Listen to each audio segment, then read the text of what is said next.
also going to be able, so that it's also a position to critically to reflect whether the issues of gender equality and equity have been integrated as you lobby towards issues of just and favorable working conditions, but more so in terms of how do you locate yourself in terms of social protection and the representation of also men and women in this whole just transition narrative.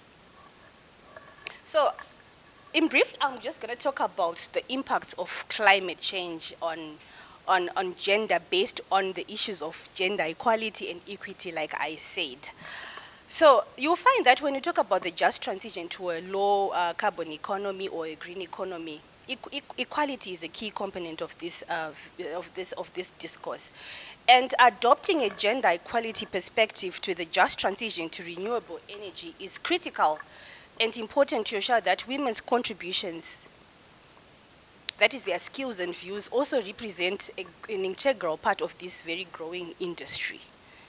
We cannot continue acting or with business as usual, where women and men, or women actually do not also have the same equal opportunities as men, but it's about ensuring that there is that form of creating a position where they are also given a seat in the just transition in climate change, to be key actors and to be involved in this whole discussion. And I think I mentioned that some of the international climate change frameworks do actually emphasize on the importance of or the concept of gender equality, and as the climate change discourse continues, it is fundamental to consider that what are some of the economic and political power issues that are at hand as we move from fossil fuel industries. And how do we ensure that we find an issue of understanding what scenario or what implications the just transition on climate change be in terms of creating gender equality and equity. And you'll find that when you talk about climate change, there are some of the impacts that other colleagues have talked about. It poses a serious threat to the world in terms of work, the issues of the climatic shocks that we're experiencing, the heat waves, the flood, droughts, changing rainfall patterns, and extreme weather events have a bearing in terms of, especially on women. If you look at our continent particularly, you find that there are key sectors where women are dominant. For example, when you talk about the agricultural sector, which is one of the main sources of livelihoods at a national level and within the continent, that's where you find that a lot of women are located. And so with the droughts that are happening, it means that we're talking about issues of food security. When you talk about issues of, and when we, I always laugh that when you're at home, or how many of us have ever noticed that, even as we are growing up within our households, that whilst there could have been a family with a mom and a dad, when it's time for preparing meals, especially us, girl children, we would always say, "Mama, tujike nasi." Hakuna mna nomboenda kuna baba chiti, "Baba, tujike nasi." So you find kuti women generally, because of such issues, there is that burden that already has in terms of expectations that they have in terms of delivery on so many fronts. So we're talking about, so if there is food insecurity, that means it's going to be an exerted burden on the woman in terms of provision of food to the family. When you talk about water scarcity because of the low rainfalls, it will mean that there's going to be an extended burden on the woman or the girl child who ordinarily has the role of fetching. Because when you're talking about gender, we are talking about socially constructed roles that define the female or the male sex. So we know from our social norms that men are expected, the role of a man is to do this, the role of a woman, although we know that these are dynamic and they are changing. Now you see certain roles changing as we are also evolving. But even to this day, there are certain roles that still are expected from a woman's end. So back in the days, we would know that in the rural areas, there is much of a burden on women to go and look for water, where women and girls have to walk long distances to fetch water. But this scenario has actually changed, because even now within the urban areas, you find that a lot of women are spending a lot of time going to those public community bores to get water, because there's no water.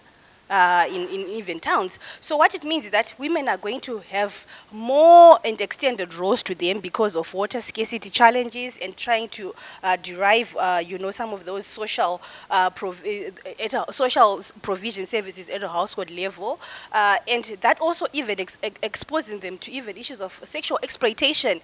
I'm sure some of you have seen videos where they have been, I don't know if they are really dramas or things that I usually want to think the digital, social or digital mobilization these days is more towards understanding what is happening in society and presenting it either through satire or humor, where you find that, I think I came across one of these videos where there was, a long queue at a community ball, and this guy was saying, give me $1 for you to jump a queue.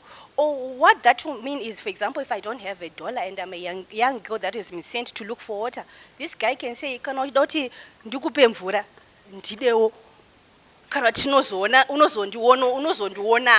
mean, those are things that happen, and so it's vulnerability to exercise to already some of the challenges that we are grappling with in the exploitation of girls. So we are saying with the impacts of climate change, it will mean that there are going to be more and heavier felt, inequalities that are going to come towards the woman and the child. But I think that's not where really my focus. I think my interest more is about locating the discourse on the labor, because we are talking about social and economic opportunities. Women also want to have a chance to have decent jobs, and to also gain a fair and equal pay, and to also find and locate themselves in terms of this whole discussion on renewable energy. What we are seeing is that there's going to be risk to decent works, including economic and welfare losses. I was talking to my brother during the one from Ngobi, and I was saying, I asked you, I think there was a question whereby how many people, I think it was Rufaro asked, how many people believe that climate change is real? And he was one of those people who didn't raise up his hands. And I asked him later on, why didn't you raise your hand? But then as I was reflecting later on, I said, no, maybe this guy didn't raise his hand because he comes from the coal miners, and the just transition is more towards combating what? Fossil fuel. So it means this guy, his fear is, I might be out of employment, right? But he didn't want to be open to me. So we're saying that, of course, there are going to be risks that are going to come with this whole just transition. Some people are going to lose jobs. But as people lose jobs, what are some of the initiatives that we also need to ensure that there are safety nets that are going to be provided for those that are going to lose jobs? Issues of social protection. But more so, there are also going to be issues that relate to more people getting into informality, as it is, the informal labor market, which now constitutes, I think, about 90% of the Zimbabwean economy. And what it is usually there are exploitation practices within the labor, issues of labor rights within that whole narrative. So when we talk about gender and climate, we're also talking about what issues of access to social protection, especially those who are going to be in the informal economy. The climate change impacts can particularly exacerbate poverty and social economic vulnerabilities among women already. That I think I talked about the vulnerabilities that women have and exposed to climate change. But I think when we talk about gender and climate, I think we should look at the risk and the implications for women in achieving this in the world of work. So I gave an example of the agricultural sector, which is one of the sectors that is going to be heavily hit by this issue of climate change. And the International Labour Organization estimates that over 60% of all working women in sub-Saharan Africa remain in the agricultural sector. That's the importance, and really to see where the location or you are to see where women are located is to see how, if we are going to have the agricultural sector being heavily hit, it means that the livelihoods of women is going to be much more felt in that particular area. And we talked about issues of those other unpaid care work and work that women do, where women go and look for, take care of family and all that kind of things. So the further extreme weather events will lead to loss of income and livelihoods. Reduction of opportunities can also fuel labor migration. However, unregulated mobility risks exposing workers, especially women and women who are forced to engage in exploitatory work arrangements in the informal economy, and also precarious working conditions and violations of their labor rights. And the reality is that women continue to be overrepresented in unpaid house care. This is a discussion men don't want to hear. That, if you talk to a man and you say, so what does your wife do? Ashandi, anongogara kumba. Handizoyere zvinotaura vazhinji.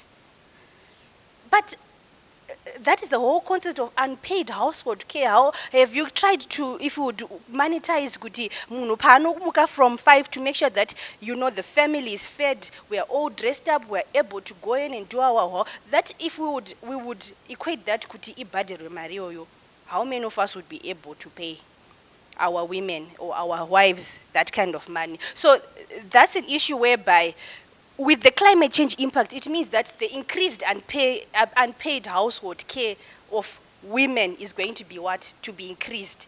As women even get more of opportunities of, if my coal-mine brothers are laid off, the burden is going to be felt more by your wives, because, as we said, unfortunately, that's how our society has been construed, that the burden of care within the family largely rests on the woman. But this can also be challenged. But I'm saying we're talking on the generality of